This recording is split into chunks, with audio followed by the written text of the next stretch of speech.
ERIN is kind of annoying. Like, hey y'all, we are here talking about the new episode of The Real Housewives of New York. I don't remember what the number is. It's episode 5. Yeah, episode 5. I really enjoyed this episode. I think this is finally when we get into like the real kind of dynamics of the ladies, because it doesn't feel like the stuff that's happening now just kind of like developed. I think it's just kind of being highlighted now because we've gotten to see them kind of break the ice and like hang out as a group a little bit more and kind of click up a little bit. So that's exciting. I thought this was a really good episode, and I'm actually going to go back and like look at the Twitters because I want to see what the people have to say. We start off the episode kind of where we left off last episode. Oh my goodness. Woo! And we're talking more about Bryn's experience, and she lets the ladies know that there was a period where she was not wanting to live when she was just a kid, very young. And they all get emotional. So it was nice to see her be able to open up with them about that. And they're having a genuine moment, and people are like, you know, interacting with her, asking her questions. You could tell that she really wanted to talk about it, like, because last episode we saw her get really choked up at the beginning, and she's like, I can't talk about it, I don't want to go into it, but she ultimately does start talking about it. That's how we got here. And you can just tell that she was really open to having the conversation. And like I said, there was dialogue. Like, they were asking her questions, she was responding, you know, things like that. And you could see her getting like, I don't know, like, what word am I looking for? I wanted to say excited, but that's not the word that I mean. But, you know, you could just tell that she was into it while she was talking about it. So, it also made sense at the end when she's like, okay, I feel lighter. Like, yeah, because she got that out and she really wanted to talk about it. So, I think that was a really good moment. Towards the end of the conversation, we get Jessel letting them know, you know, she's having an event on Thursday. Obviously, this was awkwardly placed, not from Jessel, because I'm sure that was a natural thing, but from a production standpoint, it was just kind of dropped there. So I kind of just felt like, oh, okay, this might have to be something later. Like, this might have to be an issue for them to have like dropped this there and just took us to commercial break. So that's going to be interesting. So yeah, Jessel's having an event on Thursday, and they kind of like pay close attention to Jenna's response where she's like, I might have something to do, but I don't know, blah, blah, blah. She's kind of iffy about it. Whatever. Didn't seem like a big deal. But obviously it must mean something. So that conversation's still going. We get the nice part, then we get the nasty, right? So they're having a conversation, and then ERIN brings up the fact that Jessel, she's been waiting to bring this up, babe. She brings up the fact that Jessel called them cackling hags. And ERIN is the type to like, nobody's like really in on it, really. Like, it kind of felt like nobody really kind of tapped into that conversation. But then she's like, I don't remember who she asked. I think it was Sai, maybe. I don't remember. But she asked somebody at the table. She's like actively bringing people into it. Did you tell her that you called her that?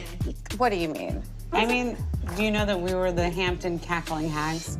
You and I? You and I said you guys are a bunch of cackling hags. It's a British term, you guys. Like, yeah, did you know that? Did you know that, like, did you know she called us cackling hags? And it's like, and then we have the conversation again from last episode where they're like, well, what does that even mean? So it's like, how can you even be offended by something you don't even know what it means? Like, the ladies don't even know the gravity of it. They're first trying to figure out, as prompted by ERIN, they're first trying to figure out what it even means so that they can be upset about it intentionally. So that's just so weird. And ERIN's just making this a big deal. She joins everybody in, and she's just like, well, yeah, I don't think that was very nice. And Jess was like, it was a joke. Like, immediately she's like, yeah, that's what I said, it was a joke. So that's why I thought it was weird that Bryn chimed in, and she's like, well, why don't you just kind of like take accountability for saying it? And she's like, I did. Like, I said it. Like, at least just be like, you know what, I said it. I did say I said it. But don't try to redefine it post-mortem. It could be received in different ways. Do you want to take it back? No, I said it. That's how my is, dude. And Bryn's like, well, do you want to take it back? And she's like, no, like, I said it. And I like that Jenna even was like, that's not a big deal. Like, it's really not a big deal. Like, I don't understand why that's being talked about so much. So I'm glad that there is a voice of reason here, and I'm actually glad that it's coming from Jenna, because she doesn't really chime in too much. So if she's saying it, that means she meant it. So I enjoyed that. But at this point, yeah, I think Erin's just dragging it. The dynamic I get from this episode, and we'll get to it more. The dynamic I get is that Erin like picks at everything Jessel does, and Bryn kind of like sides in and jumps in with it, kind of sidekicky, just to kind of hype Erin up because she feels like it's fun, and they're kind of on the same level of like pettiness. I think Erin really has a problem with Jessel though, and Bryn's kind of just like amplifying it for the hell of it. But then we have Sai, who's also kind of being roped in as an ally, but she doesn't really care at all. Like she agrees with her friends, but it's not necessarily like, oh, it's this big negative thing. It's just like, girl, like, yeah, Jessel, like, you do kind of have an issue, whatever. But she's on the mean girl side of things, That's the dynamic that I was getting this whole episode. I'm probably moving too far ahead, but whatever. But then, they talk. I kind of thought this scene was going to be over, but they talk more. Like, it just keeps being a Jessel thing. And they're just like, well, yeah, like, it kind of like, feels like they want to make it a concern thing now. Like, no, we're not reading you. Like, we're concerned as friends. And they're just like, well, you were just complaining a lot about, like, your kids. And she's like, yeah, I miss my kids. And I'm like, she has twins, and they're only almost 2 years old. Like, this is fairly new, and these are her first kids. So, like, I think, or whatever, they're her kids, and they're babies, and she misses them. Yes, she complains a lot. That is fine. But somebody that's complaining and being annoying and being emotional is usually triggered by something, and it's triggered by the fact that she missed her kids. So I just don't know why that was a big deal. I think that there's a way of, like, telling Jessel, like, hey, you complain a lot, and it was annoying, but then, like, getting over it. But it doesn't feel like they're trying to get over it. It feels like they're trying to pick at it, which from a little bit of a standpoint I can understand, because they feel like she hasn't taken accountability for it. So sometimes when we feel like people haven't taken accountability for things, we pick at that thing and we're like, see, because we want them to, like, acknowledge it. But that's just toxic. Like, that's a very childish way of doing things. So that's where they're going wrong, and that's why it feels like they're dragging it. Do they have a point that Jessel complains a lot and was annoying in the Hamptons? Yes, but we knew that 3 episodes ago. Like, get over it. And then we end this with a little bit more shade from Erin, because at this point now it's feeling very passive aggressive, but I feel like Jessel's catching it, so it's a very cute banter to watch. But Erin has to throw one more jab in there, and Jessel's like, first of all, she had already told them about the event. I talked about that. So that was a whole different era of the conversation. So she told them about her work-related event. And then towards the end, she's like, she mentioned working. And Erin's like, oh, you're back working now? And it's like, girl, you just heard me invite you to a work-related event. What do you mean? So Jess was like, yeah, I'm working. Like, what do you mean? And Aaron was like, oh, I didn't know you were working. Like, she kind of kept repeating it too. Like, I didn't know you were working. Like, I had no idea you were working again. Yeah, like, I'm working, okay? Like, so she's being weird. And she's just like in her confessional. She's like, well, Jessel, she tries to rationalize it. She's like, Jessel told me that she was taking a break off after she had the kids. Like, I didn't know she returned to work. First of all, her kids are almost 2, so it's been almost 2 years. So yeah, maybe she did go back to work. Second of all, why does she have to notify you? So that was weird. And then to pile on to Jessel even more, somebody else brings up the have you had sex with your husband conversation yet again. And it's like, why does this matter? Like, it feels like they're just trying to find reasons to poke. And she's like, like, as soon as they brought it up, she's like, what do you mean? And they're like, what we're talking about. Like, have you had sex with your husband yet? And she's like, y'all, it's not a big deal. And they're like, well, did you talk to him about it? She's like, yeah, I told you that. Like, girl, what? They're just being super weird with Jessel, so I'm just getting irritated even as we have this conversation. So that happens. Finally, the event's over. Fine. I'm waiting for Jessel's event to see where everything hits ahead, I guess.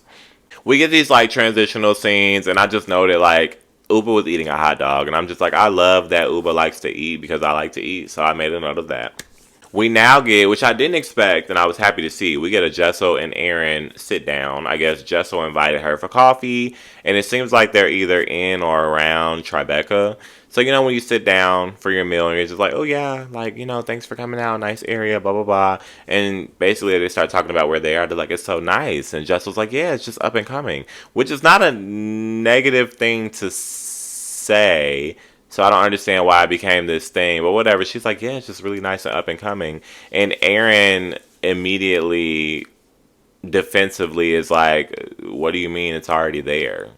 Which, listen, from a housewife standpoint, I enjoy it because it's entertaining, like, petty banter. So that's what we want for housewives. In an adult standpoint, it's just like, why? You know what I'm saying? Like, why is this conversation worth anything? But whatever. So they start having this back and forth, which was honestly TV gold.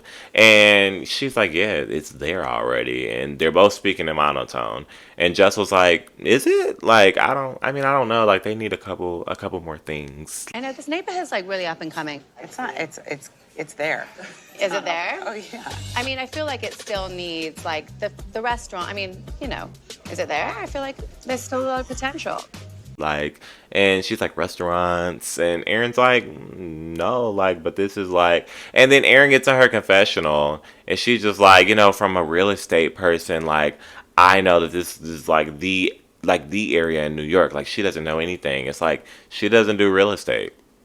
So, I just felt like she was allowed to have that opinion. I didn't think that that was a big deal either, but we're talking about Erin, so of course it was a big deal. And they basically, for me, it felt like they ended the conversation by saying that they weren't going to be friends. So I was cool with that.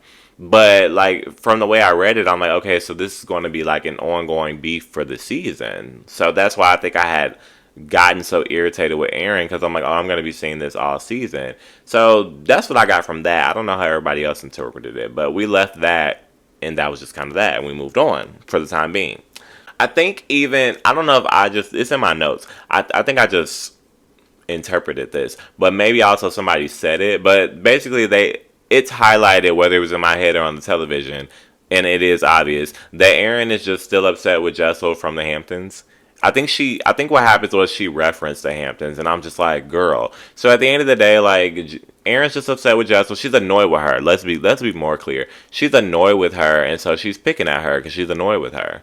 So she's annoyed with her from the Hamptons, and she says Jessel, like, she starts to just be like very condescending and like trying to tell Jessel about herself. She's like, I just don't know what your issue is. Like, we're different, and that's okay to say. She could have left it at that, but she's like, it just seems like you're used to being catered to. And Jessel's like, so I'm a princess? Like, what? And then she's like, well, I'm not a princess, but like, just kind of still being very condescending.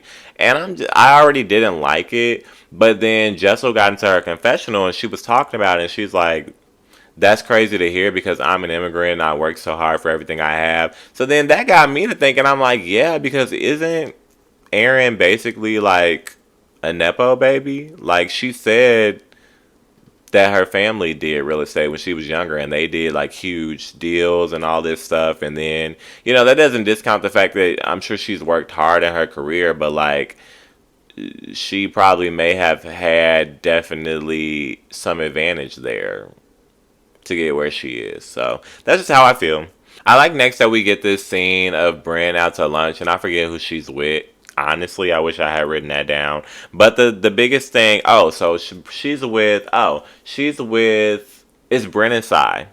And Brynn's at lunch. She's telling Sai about this chess competition she has coming up, and she tells us like, she's learning how to do different things, and all the stuff that she couldn't do as a child, she's learning as an adult. And I thought that was fun because there are certain things I want to learn how to do as an adult. So I kind of like feel her on that because I'm in the same place. So that was that. But then we get to the fact that Brynn's like, well, Jessel called me, and she's just basically like, she wants to get over the Hamptons. And I'm like, straight to the point. Like, she peeps that they're still beefing over this petty stuff from the Hamptons. She just wants to get past it. Like, she's peeped it, she's clocked it, she wants to get past it. But Brynn is kind of like downplaying it, and she's just like, yeah, she wants to get past it, like whatever, blah blah. So I'm getting weird vibes from Brynn, even though I'm a big Brynn fan. But then Erin pulls up because she's like, yeah, well, Jessel called me, so I invited Erin here because I want to get her input. So that was already messy and weird, and showing like sides type of vibe, but whatever. So Erin gets there. They kind of like, I wasn't interested in the conversation because I already knew there was a bias standing here. Like, it was just going to give all three of them against Jessel. There wasn't going to be any dynamic to the conversation or anything like challenging the ideas that Erin has made up to beef with Jessel. It was just going to be the three of them like piling on Jessel again. So I didn't need this scene necessarily. I did think that Sai was going to provide some reasoning. Maybe that was her like way of reasoning, like her, like how she does it, because she did like highlight like, okay, well, you know, it's clear that Jessel's going through something. It felt like that was going to be like a reasoning, but it also felt like she threw some shade in there, so I just don't really know. But you know, the conclusion of the conversation is that basically their issue with Jessel, we finally get to it after they say all these unnecessary mean girl things. Their issue with Jessel is that Jessel doesn't take accountability. Fine, because I said that in one of my previous reviews. That's fine. We can highlight that. We can have a grown-up conversation about it, and we can get past it, which is all Jessel's been trying to do. But they're highlighting what they're not realizing is they're giving credence to the argument that Jessel previously made that they were cackling hags, because they're actually at lunch now. Like, I mean, so that upset me quite a bit. I'm just like, come on now, please stand up. And like I said, it doesn't even feel like Sai and Bryn are necessarily even as invested in the argument against Jessel as Erin is. It feels like Erin's upset, and she knows her audience, and she knows that she can get them to like tag along with her because they have a common annoyance with Jessel. So it's just weird, and that's what I call like mean girl behavior. I know that people are really sensitive about being called mean girls, but I said it. Then I guess we're about to circle back around to this like Jenna thing as it pertains to Jessel's event, and they're just showing Jenna like filming with her family and like decorating her Christmas tree. And I think I said this before. Oh, it was on a different review. I was talking about Atlanta, but I was telling you guys that I love Christmas, my favorite holiday. So it was fun watching Jenna talk about that, and it was really fun getting to see her with her family, especially her son, because we haven't seen that yet. So that was fun. We jump over to Jessel's event. It looks nice, looks really nice, and I'm glad that the ladies are showing up to support, I guess, but immediately, you know, immediately Sai comes in. She's the first one to get there, and she's already kind of being like messy with Jessel. Like, she's just like asking her, basically she comes in to ask her about the conversation with Erin, which I didn't mind again from an entertainment standpoint, but from an adult standpoint, she comes in and she's like, tell me about what happened with Erin, while also basically telling her what happened with Erin. Like, it seems like Jessel was about to give the full backstory, and she's like, well, no, like, basically you said, you know, this is what you said and this is what she said, and oh, you're upset because she called you a princess. Like, basically, she's like, yeah, I heard you got emotional. Like, she was fast forwarding through it. Like, she's like, I heard you got emotional. And Jessel's trying to give context. She's like, oh, no, basically, she called you a princess and you cried, right? I heard you got emotional. No, it wasn't emotional. It was just awkward. And, you know, she said... Oh, she called you a princess and you cried, didn't you? She didn't call me a princess. She said, I think you like being catered to. And I was like, so you're calling me a princess? That's right. She just said that. So it's like, so she's already being weird. I like that Jessel was still able to clock that and keep up with her and say, no, well, she didn't call me a princess. I asked her, was she calling me a princess? Like, she clarified, like, there are details here, like, the narrative you're trying to come up with doesn't exist. But basically, Sai did something which I thought was really weird and icky. And she's just like, well, I mean, you know, you have a British accent. Like, maybe they just assume, like, you know, you act like you come from, like, old money. Like, you know what I'm saying? Like, that's the impression that you give off. Maybe it's the English accent. At this point, they're just making assumptions based off of how I sound and how I look. Isn't that illegal in America? Like, isn't that, like, illegal? Like, isn't that profiling? Isn't that weird? Like, what? Even if that was a joke, which I feel like it was only 50% a joke, it's like, huh? Like, why would you say that? So I didn't like that. All the other ladies show up, and there was a scene that I just made a note when Bryn came in and Uba, like, clocked. She's like, oh, I know where that blazer's from. Like, insinuating that it came from, like, a man, I guess. So I just thought that was tea, that she was able to clock that. I'm like, okay. All the ladies are together. Like, they're finally like, oh, we're here, everybody's here, but where's Jenna? And I think it was, I'm pretty sure, yeah, it was Jessel. She's like, oh, she can come. Like, she said she had an event at her house. Like, she said event at her house. So I'm like, okay, what's the issue here? Like, I'm really trying to follow because we're at the end of the episode. So they FaceTime her and she answers. So I'm like, okay, no tea. She answered. And they're like, where are you? She's like, I'm here. She shows the room. She's like, decorating the tree. My son's here. She even explains. She's like, oh, we don't get a lot of time together. So, I couldn't make it. No tea. I'm not seeing any tea, so I'm not understanding what the issue is.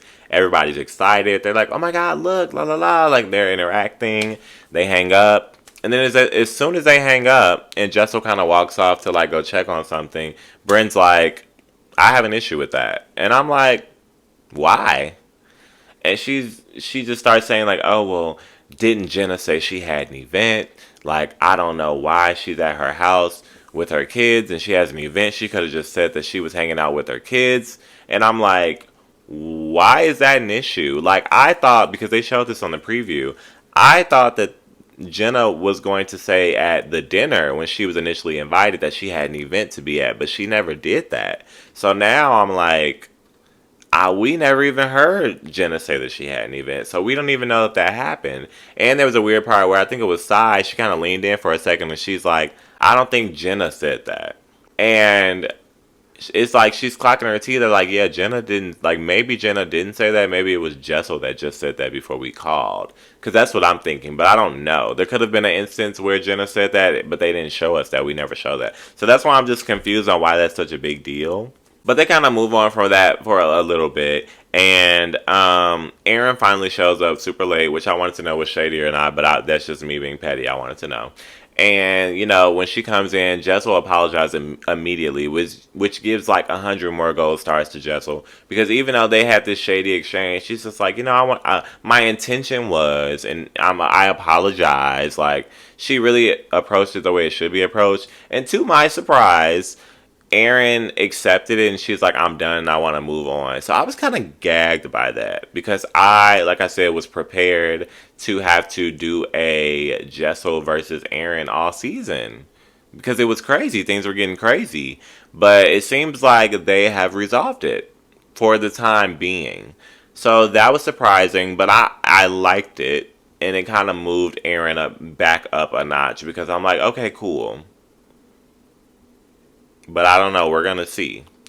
There was a cute moment where it was like a Vogue. I wish I would have. It was like a Vogue editor, a famous Vogue editor walked in and Brynn got all starstruck. And she's like, oh, I see you, Jessel. So I was like, oh, Jessel. Okay. So it seems like Jessel really knows the girls. And Jessel really just might be that girl. So it's interesting to see because I also feel like ERIN has some that girl quality in her too. So it does kind of seem like there's a battle for power here almost, maybe, sort of, kind of. Maybe more on one side than the other. But it kind of seems like Jessel might be that girl. So that was interesting to see. We come back around and, Brynn has to alert the group that we have a new issue. It seems like their kind of thing is like getting numbers. It's almost Big Brother of Housewives. And it's like we have to get the biggest alliance. Like, it feels like that's how they, like, address issues. Almost like Beverly Hills tea. Like, how many housewives can we get to gang up on this one person? So, it seems like Brynn is bringing the ladies to do this. And she's like, we got an issue with Jenna. Because, like, what'd she say? She's like, would you help your kid out with a project and call that an event? And it's like, man, you can't be serious. But, I mean, entertaining, but not serious, which I guess is synonymous with entertaining. So, that's going to be interesting to see. And I think also in the next previews, we got a preview of like a ERIN versus Sai. So this should be interesting. I'm going to assume that it is giving Big Brother and the dynamics are going to change a lot throughout this season, which is exciting. So I guess I got to get like prepared not to be so upset by the things that people do. But ERIN has been upsetting me repeatedly. But, we're going to see what happens. And I'll see y'all in the next one.